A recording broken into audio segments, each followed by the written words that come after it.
Good day, Techno team. All right, so you guys are pushing me here. I really did some extra work to try to simplify this because as we continue to get into this predictions page, when you start to understand how to read these space-time clocks and what they mean, I want you to understand their design because honestly, if you understand the design, you understand how it's connected to Hindu theology, it's going to mean a whole lot more to you. Plus, I want you to visualize this. So when you're looking at these hands, they mean something to you and there's a little bit more understanding. It's just not taking my word for it. So by the time we're done here today, I'm going to show you how all the objectives are created and how it's just geometry and math. And once you synchronize this thing, it's not really up for debate. It just shows how this works and explains why people would want to start to develop awareness and start to have different actions that are equal and balanced. You'll see what I'm talking about here in a minute. All right, so uh, quick review. Obviously, yesterday we connected the fractal awarenesses, so our mental, our emotional, our physical awarenesses, to the Trinity in Hinduism. So we've got Brahma with the mental cycle, Shiva with the emotional cycles, and Vishnu with the physical cycles. And here they are. This is the mental, emotional, and physical. Now, this cycle, remember, it takes 2 years to complete. It starts here, ends here. This cycle takes 13 days to complete. This cycle takes 24 hours to complete. That's our review. That's all we're going to do with that today. All right. Now, I did introduce this image yesterday. And what I was introducing this image for was to show how the macro is the large circle, right? And then within this large circle, there are six smaller circles. And within those six smaller circles, there are four plutonic shapes. Each shape has a positive and negative pole. So there are eight polarities. And what it does is it creates 6 times 8 equals 48 polarities, and that's happening on both sides.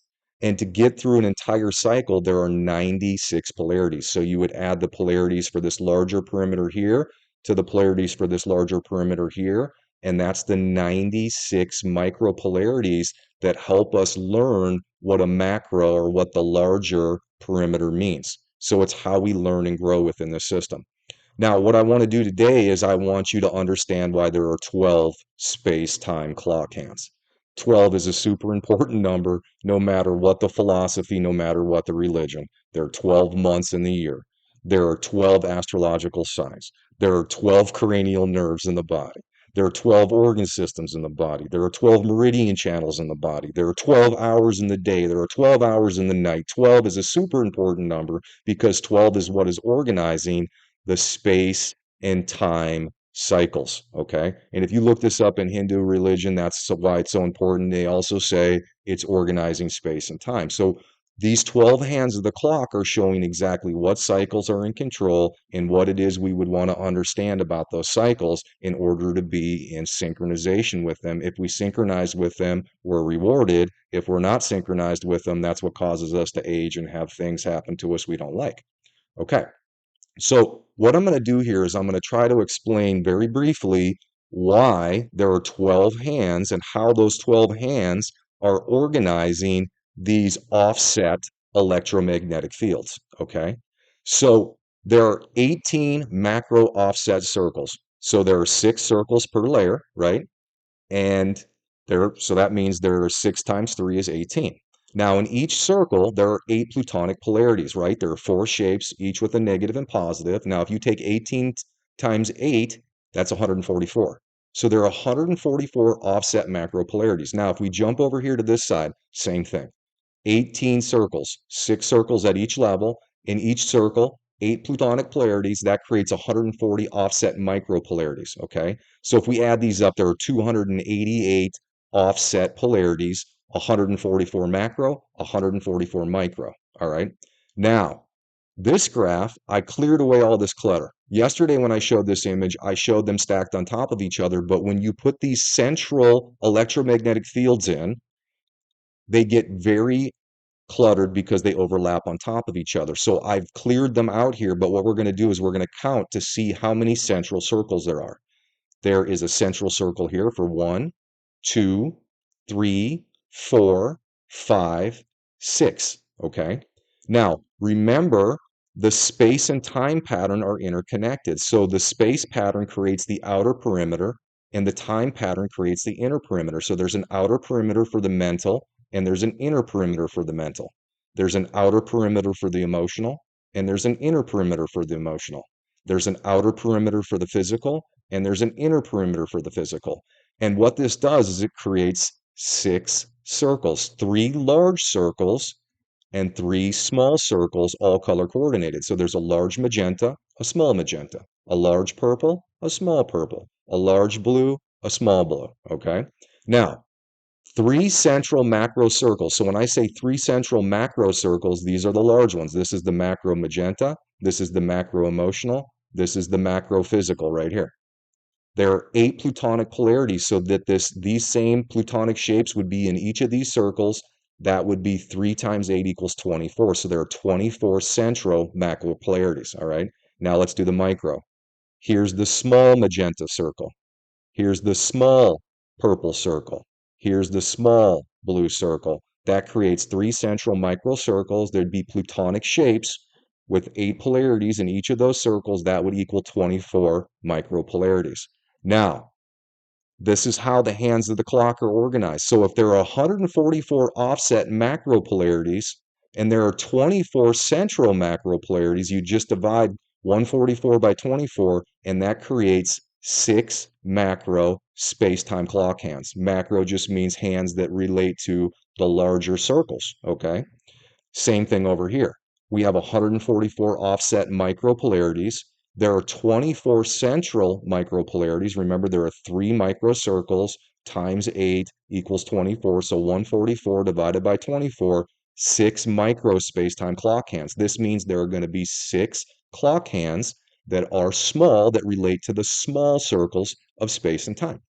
Okay, so let's roll down here and we're going to connect this to the clock so you kind of see what's going on here. So the way the clocks are designed, you can see there are 2 dimensions to them. There's a smaller circle and then there's a larger circle. And this is on the space clock, same thing on the time. Smaller circle, larger circle. Now you're going to see, we're going to start with the small circles first. Count them. 1, 2, 3 clock hands in the small circle on this side. 1, 2, 3 clock hands in the small circle on this side. So there's a total of 6 hands for the micro clock. That's what it says here, 6 micro space-time clock hands. All right, so same thing. Let's do the macro now. The macro is this outer circle. 1, 2, 3, 4, 5, 6. There are the 6 hands in the outer or macro circle, and that's what we're saying here. There are 6 macro space-time clock hands. That's what that is. Okay? Okay, so quickly before we move down to this next image and we connect some more dots here, we're just going to connect them from side to side. So look at, there's a macro hand. So for the 2, 5, there's a macro hand in the space and a macro hand in the time. Here it is. Macro hand in the space, macro hand in the time. And it's even telling you what quadrant it's going to be. It says it's going to be in the yellow quadrant, and it has a little letter here that's an I. It's saying it's pointing at this shape, which is the icosahedron. So it's in the yellow quadrant. It's pointing at the icosahedron. This one is in the red quadrant, and it's pointing at this dual shape right here. How do you know if it's a dual shape? Because there are 2 letters. I is icosahedron, O is octahedron. So it's icosahedron, octahedron. That's what this is right here. Now, let's do a micro hand so you see how this works on both sides as well. So the micro hand, the small m, that's going to be this inner quadrant right here, this inner circle. And it's saying it's in the orange section and it's pointing at the icosahedron. Here it is, orange section pointing at this shape, the icosahedron. Now, if we do the micro mental hand on this side, it's telling you the quadrant. It's in the yellow quadrant and it's pointing at a dual shape because it's an ID, that's icosahedron, dodecahedron. We're going to find the magenta hand in the inside, and here it is. It's pointing at that dual shape. That's the icosahedron. This is the dodecahedron. This is them together. There you go. Now, I also want you to quickly see what's happening here. If you look at each quadrant of the clock, so if we look at the yellow quadrant, or we look at the green quadrant, or the orange quadrant, or the red quadrant, it's repeating the shapes. So you have the time clock is going to go through this shape, it's going to go through this shape, it's going to go through this shape, it's going to go through this shape, and as it does, when it starts, it's going to be on the negative, positive, negative, positive, negative, positive, negative, positive. So those are the 8 polarities that are happening within each quadrant. I'm just trying to help you understand how these clocks are organized and how when you're looking at this middle readout here, no matter where you are. So if we come down to the physical, right? And we're looking at the capital P means macro. The small p means micro. Capital P means it's going to be on the outer clock hands, right? And it's saying where it's at. It's in the red quadrant. It's pointing at a dual shape, a DC, dodecahedron cube. Here it is. Here's the blue hand, it's the macro, it's pointing at this dual shape. This is the dodecahedron, this is the cube, this is the combined shape. So I want you to get used to being able to look at this display right here and knowing exactly what's going on with the clock. Now, we have to add a little bit more to this, okay? So we've got a good foundation. We understand why there are 12 clock hands because of this simplistic math up here, right? And now we're showing how these clock hands are organizing all of the different cycles of space and time and how we can look at these displays to go back and forth on the clock to know exactly where the hands are going to be, what shape they're pointing at, and that's how these objectives are formed. It's just geometry. These shapes have meaning, and the positions within this pattern has meaning. And once you understand those meanings, it tells you what you're supposed to do. If you do it, great, you're rewarded. If you don't, you know what happens. Okay. So now we're going to kind of connect this to this graph right here. When we get into the predictions page, I use this graph quite a bit, okay? And you'll see it when we get there later this afternoon or possibly tomorrow, we'll be doing that video. Now, what this is it's showing what's actually happening on the space-time clocks. We don't show all of this stuff. It's too cluttered. There's too much going on here. We just show what the hands of the clock are pointing at. You're going to understand what I'm saying here in just a minute.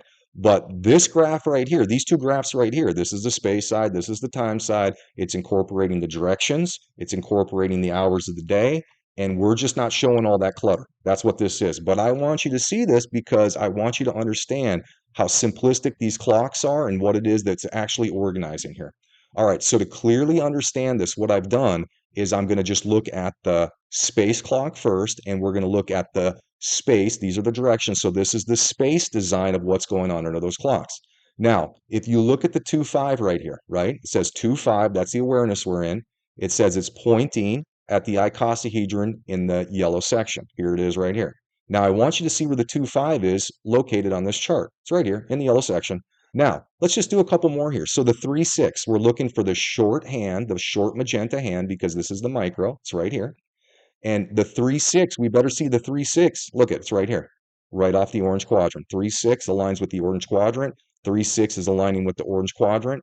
It's saying I for icosahedron. It's pointing at the icosahedron. Let's keep going here. 2-2, all right? So if we look for the 2-2 here, we know that it's in this red section. First of all, this is the macro emotional hand. So it's the long hand of the clock. It's right here. It's pointing at the O, the octahedron. It's in the red section. So when we come over here and we find the 2-2, right, it better be in this red section. Here it is right here. The 2-2 is right on the corner of this red section, just like this is right on the corner of this red section. I don't think we have to do more here, but when you go down to the predictions page, it actually shows what's happening under the space-time clock, because in a minute we're going to discuss why this is so important. Okay, so let's do this on the time clock as well. So let's do the 2-5 on this side. 2-5 is in the red quadrant. This is the long magenta hand. It's pointing at the icosahedron, octahedron. It is right here, okay? So what we're going to want to do is we're going to want to find the 2-5, which is right here. And look, it's in that red section. 2-5 is located here. 2-5 is located here. Let's do another one. Let's do the physical micro, 8-2, okay? So the physical micro, that's the shorthand. It's right here. It's showing you that it's in the green quadrant. Now, our technology is saying, well, it's kind of in the green and the orange. It is telling you it is in the green. So if you don't know it's in the green, it's pointing at these two shapes. That is the octahedron cube combination shape. It's pointing at that. And then what we're going to want to do is we're going to want to find the 8-2 on this graph. There's the 8-2. It's right here, okay? Now, there's one more thing that we have to do here, and then this video is going to be done, and we're going to move on to the next one. So when you look at 2-5, for example, I'm going to come back up here, the 2-5, and we're going to find the 2-5. So we know that it's pointing at this yellow quadrant. It's going to be here, so we're going to look for it. It's right here. Now, the 2-5, you see how it's in this orange webbing? There's orange webbing here. There's red webbing here. There's yellow webbing here. And there's green webbing here. And in each layer, there are two circular layers. So in the orange webbing, there are two layers. In the red webbing, there are two layers. In the yellow webbing, there are two layers. In the green webbing, there are two layers. 2-5 means it's in the octahedron. That's what that shape means. That's the macro objective. Versus, let's go to a 4-2, okay? So if we look at the 4-2, this is a micro emotional hand. So it's the short clock hand. It's this one right here. It's pointing at the combination OC. That's octahedron cube. Here it is. It's pointing OC. We can find it. The 4-2 is right here. This is in a different dimension. This is in the red dimension or the dimension of the cube. So the macro objective is the cube. This is an individual or masculine objective. This would be a family, or this would be a feminine objective. This would be a masculine or national objective. This would be a feminine or world objective. So the macros are the levels, and then the micros are where these shapes are pointing out here. Okay. Now, there's one last thing that we can talk about on these shapes. So there are 32 shapes that surround each clock. Why? Because there are 4 plutonic solids, and each quadrant relates to one of those plutonic solids. And then there are 8 polarities, right? Each plutonic solid has a combination of a positive and negative. If you take 4 times 8, that's where we're getting this 32. And this is the 32 shape pattern that is organizing the micro awarenesses. Now, this video was longer than I wanted it to be. But what I'm trying to help you understand is how important the 12 hands of the clock are, what they're organizing, and then when we get into the predictions page and I start to show you what this is, you're going to have a sense, you're going to go, oh, this is what's going on underneath the space-time clocks. These guys have designed a clock that's organizing this pattern. It's telling us what layer of the pattern we're on, as well as what direction and time we're on, and what micro shape it's pointing to. That's how these objectives are formed. All right, that's enough for this one. I'm sorry this one got long, and the next video, we're going to get back into that predictions page. All right, talk to you soon.